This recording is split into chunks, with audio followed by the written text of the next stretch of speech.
Video को अपने exam से 15 डेज पहले देख रहे हो और तुम्हारे दिमाग में ये चल रहा है कि यार अभी तक कुछ नहीं पढ़ा है, पूरा साल ऐसे ही निकाल दिया, या फिर पढ़ भी लिया है तो बार बार चीजों को भूल जाता हूँ। सब कुछ ऐसा लग रहा है कि जैसे कुछ पढ़ा ही ना हो। क्या मैं बोर्ड एग्जाम में अच्छा स्कोर कर पाऊंगा? तो मेरी जान वीडियो बंद मत करना। अब 15 डेज के अंदर तुम्हें कैसे सिलेबस को कंप्लीट करना है और साथ में रिवीजन भी, उसी के लिए मैं तुम्हें एकदम रियलिस्टिक प्लान बताने वाला हूँ। और डे 1 से लेकर डे 15 तक अगर इस प्लान को पूरा दम लगा के फॉलो कर लिया ना, तो तुम अपनी क्लास 10th के बोर्ड एग्जाम को फोड़ करा रहे होगे। में तुम्हें कैसे ज्यादा स्कोर करना है, उसके लिए सबसे पहले मैं तुम्हें लास्ट मिनट हैक्स बताऊंगा एंड फिर सबसे इम्पोर्टेंट डे वाइज स्ट्रेटजी, पूरा प्रॉपर डे 1 पे क्या करोगे, डे 2 पर क्या करोगे या डे 15 पर क्या करोगे। ठीक है, तो स्टार्टिंग करते हैं लास्ट मिनट हैक से, जिसके अंदर तुम्हें बस इन 4 चीजों को ही फॉलो करना है। बाकी का कोई फालतू की चीजें नहीं, बिल्कुल एकदम सिंपल रहेगी वीडियो, ना कोई मोटिवेशन है ना कुछ, बस एक प्रैक्टिकल लास्ट मिनट है। जिसमें फर्स्ट है तुम्हारा वन शॉट लेक्चर्स। अब लास्ट टाइम है ना, तो 3-3 4-4 घंटे के लेक्चर लेने के लिए मत बैठ जाना। लेक्चर तुम्हारा होना चाहिए बस 1 से 1.5 घंटे का। जो भी चैप्टर पढ़ना है उसकी वन शॉट वीडियो लगाओ, नोटबुक खोल के बैठो और लेक्चर के अंदर से सिर्फ फॉर्मूलाज, डेफिनेशन और डायग्राम्स, इन 3 चीजों को ही नोट करना बस। अगर तुम पहली बार पढ़ रहे हो तो भी ठीक है, और रिवीजन कर रहे हो तो भी तुम्हें यही करना है। और हाँ, ये 3 गलती बिल्कुल भी मत करना।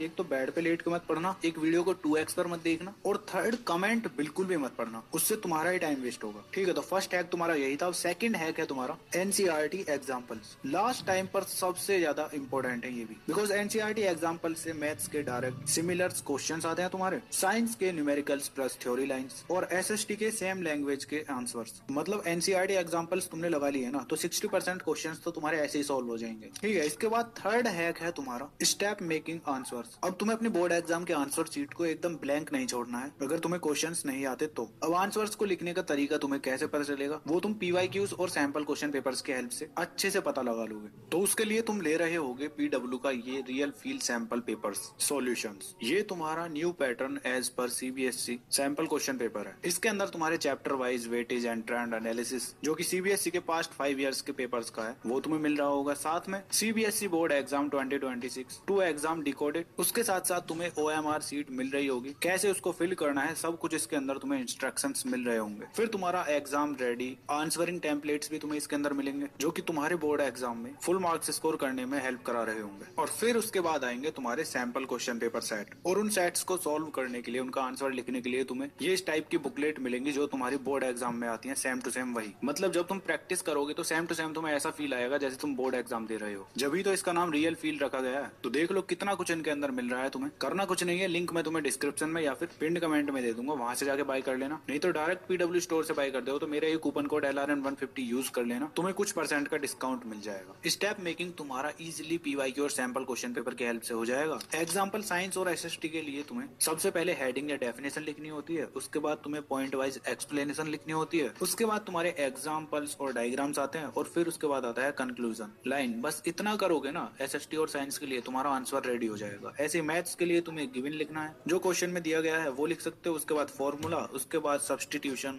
उसके बाद कैलकुलेशन, और उसके बाद फाइनल आंसर बॉक्स में। इस तरह से तुम्हारे लिए इजी हो जाएगा। बाकी ये चीजें तुम जब देख सकते हो, जब सैंपल क्वेश्चन पेपर लगाओगे ना, तो उसमें जो आंसर दिए होते हैं उससे तुम समझ जाओगे। अब इसके बाद आता है तुम्हारा लास्ट है, जो कि है डेली सेल्फ स्टडी 6 आवर्स। अब तुम्हें अपने 5 सब्जेक्ट को कुछ इस तरह से इतने इतने घंटे पढ़ना है दिन में। मैथ्स को तुम पढ़ोगे 90 मिनट, साइंस को भी 90 मिनट, एसएसटी को भी 90 मिनट। देन फिर आता है तुम्हारा हिंदी इंग्लिश, हिंदी है या फिर संस्कृत, इनको तुम 30 मिनट पढ़ोगे। ठीक है, उसके बाद 30 मिनट तुम रिवीजन करोगे जो भी तुमने पूरे दिन पढ़ा है उन सभी चीजों का। ठीक है, अब ये तुम कभी भी किसी भी टाइम पढ़ो, वो तुम्हारे ऊपर डिपेंड करता है। अगर टाइम टेबल की वीडियो चाहिए तो मैंने ऑलरेडी अपलोड कर रखी है, और नई वीडियो चाहिए तो उसके लिए कमेंट कर देना। ठीक है, तो हैक नंबर 4 तुम्हारा यही था। अब ये 4 लास्ट मिनट हैक तुम्हें पता चल चुके हैं, ये मेजर रोल प्ले करेंगे इन लास्ट 15 डेज के अंदर। तो अब स्टार्ट करते हैं तुम्हारा सबसे इंपॉर्टेंट पार्ट इस वीडियो का, day wise strategy. Hindi English के लिए मैं एक अलग से वीडियो बना दूंगा। अभी जो प्लान होगा वो तुम्हारा इन 3 सब्जेक्ट के लिए होगा, maths, science and social science. ठीक है, तो सिंपली स्टार्टिंग करते हैं तुम्हारे डे 1 से। तो डे 1 पर तुम मैथ्स के अंदर पढ़ रहे होगे स्टैटिस्टिक्स वाला चैप्टर, और साइंस के अंदर पढ़ रहे होगे इलेक्ट्रिसिटी वाला चैप्टर, और एसएसटी के अंदर तुम पढ़ रहे होगे नेशनलिज्म इन इंडिया वाला चैप्टर। अब तुम्हें थोड़ा ऑकवर्ड लग रहा होगा कि ये चैप्टर पहले क्यों, तो ये तुम्हारे हाई वेटेज चैप्टर्स हैं, मतलब ये तुम्हारे थोड़े इजी भी हैं और बोर्ड एग्जाम में तुम्हारे मार्क्स ज्यादा कवर करते हैं, तो इसीलिए ये मैंने पहले रखे हैं। तो जो भी सीक्वेंस मैं बताऊंगा उसी में तुम्हें अपने चैप्टर्स को करना है, चाहे तुम रिवीजन कर रहे हो या फिर पहली बार पढ़ रहे हो। ठीक है, ऐसा ही करना है। तो इसके बाद अब आता है तुम्हारा डे 2, जिसके अंदर तुम कर रहे होगे मैथ्स में प्रोबेबिलिटी वाला चैप्टर। ठीक है, और साइंस के अंदर तुम कर रहे होगे लाइट रिफ्लेक्शन एंड रिफ्रैक्शन वाला चैप्टर, और एसएसटी के अंदर तुम कर रहे होगे power sharing plus water resources वाला चैप्टर। ठीक है, यही करना है तुम्हें डे 2 पर। इसके बाद आता है डे 3। तो डे 3 पर तुम कर रहे होगे अर्थमेटिक प्रोग्रेशन वाला चैप्टर, और उसके साथ साथ human I and colourful world वाला चैप्टर, एंड इसके बाद तुम कर रहे होगे फेडरलिज्म वाला चैप्टर। इस तरह से तुम्हारा डे 3 भी कंप्लीट हो जाता है। अब आता है तुम्हारा डे 4। तो उस पे तुम कर रहे होगे सबसे पहले ट्राइंगल्स वाला चैप्टर। जब वो हो जाता है तो उसके बाद तुम कर रहे होगे केमिकल रिएक्शन एंड इक्वेशंस वाला चैप्टर, एंड उसके बाद एसएसटी में तुम करोगे पॉलिटिकल पार्टीज वाला चैप्टर। अब तुम में से बहुत सारे बच्चे बोल रहे होंगे कि भैया एक एक चैप्टर को एक एक दिन में कैसे करेंगे, तो उसके लिए भी मैंने तुम्हारे लिए ऑलरेडी वीडियोस अपलोड कर रखी हैं, जिसमें मैंने साइंस और मैथ्स के हर चैप्टर से एक एक ऐसा टॉपिक बताया है जिससे तुम्हारे बोर्ड एग्जाम में भर भर के मार्क्स पूछे जाते हैं, मतलब कि मोस्ट इंपोर्टेंट टॉपिक्स है। मान लो अगर तुमने ये 20% टॉपिक्स लगा लिए ना, तो तुम्हारे 80% मार्क्स इजीली आ रहे होंगे। तो इसके लिए तुम्हें करना कुछ नहीं है, इन दोनों वीडियोस को देख लेना, अभी रिसेंटली अपलोड किए हैं, तो इस वीडियो के बाद जाके देख लेना। ठीक है, अब तुम्हारे स्टार्ट होता है डे 5। तो इस पर तुम सबसे पहले कर रहे होगे क्वाड्रेटिक इक्वेशन वाला चैप्टर, उसके बाद करोगे तुम साइंस में एसिड बेस एंड साल्ट्स वाला चैप्टर। जब वो हो जाता है तो उसके बाद रिसोर्सेज एंड डेवलपमेंट वाला चैप्टर तुम एसएसटी के अंदर कर रहे होगे। ठीक है, फिर आता है तुम्हारा डे 6। तो इसके अंदर तुम सबसे पहले करोगे लीनियर इक्वेशन इन 2 वेरिएबल्स वाला चैप्टर। जब वो हो जाता है तो साइंस में तुम कर रहे होगे कार्बन एंड इट्स कंपाउंड वाला चैप्टर, एंड उसके बाद एसएसटी में तुम कर रहे होगे एग्रीकल्चर वाला चैप्टर। इतना करोगे इनफ है। डे 6 पर तुम्हें बस यही करना है। इसके बाद आता है तुम्हारा डे 7,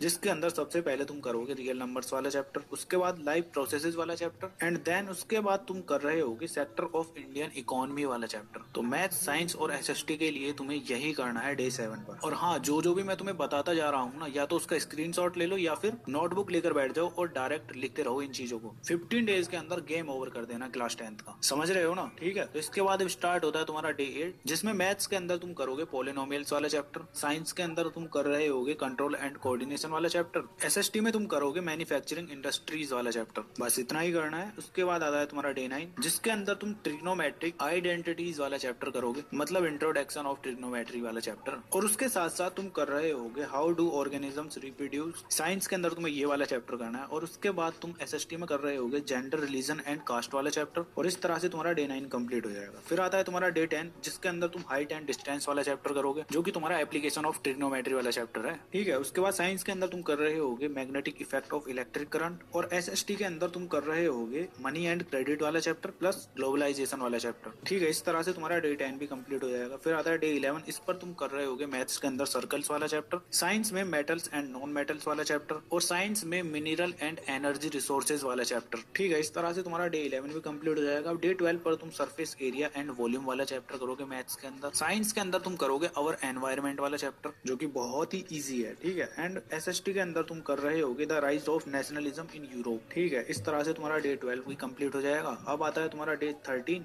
जिसमें सबसे पहले तुम करोगे कोऑर्डिनेट जियोमेट्री वाला चैप्टर, उसके बाद तुम कर रहे होगे साइंस में हेरिडिटी वाला चैप्टर, एंड एसएसटी के अंदर तुम कर रहे होगे print culture and modern world वाले चैप्टर। ठीक है, यही करना है। इसके बाद आता है तुम्हारा डे 14, जिसके अंदर तुम मैथ्स में एरिया रिलेटेड टू सर्कल वाला चैप्टर करोगे, उसके बाद तुम साइंस में बस रिवीजन करोगे, जो भी तुमने पढ़ा है उसका अभी तक का रिवीजन। ठीक है, और एसएसटी के अंदर तुम कर रहे होगे forest and wild life resources वाला चैप्टर। जब वो हो जाता है तो फिर आता है तुम्हारा डे 15। तो डे 15 पर तुम मैथ्स के अंदर रिवीजन करोगे अभी तक का, साइंस के अंदर भी तुम्हें रिवीजन ही करना है, और सोशल साइंस के अंदर तुम करोगे 2 चैप्टर, जिसमें एक तो होगा तुम्हारा आउटकम ऑफ डेमोक्रेसी प्लस उसके साथ साथ लाइफलाइन ऑफ इंडियन इकोनॉमी वाला चैप्टर। और कुछ इस तरह से तुम देख सकते हो तुम्हारा पूरा प्रॉपर 15 डेज का प्लान कंप्लीट हो चुका है। अगर तुमने ये प्लान लिख लिया है या फिर स्क्रीनशॉट ले लिए हैं तो कमेंट करके बताओ अब तुम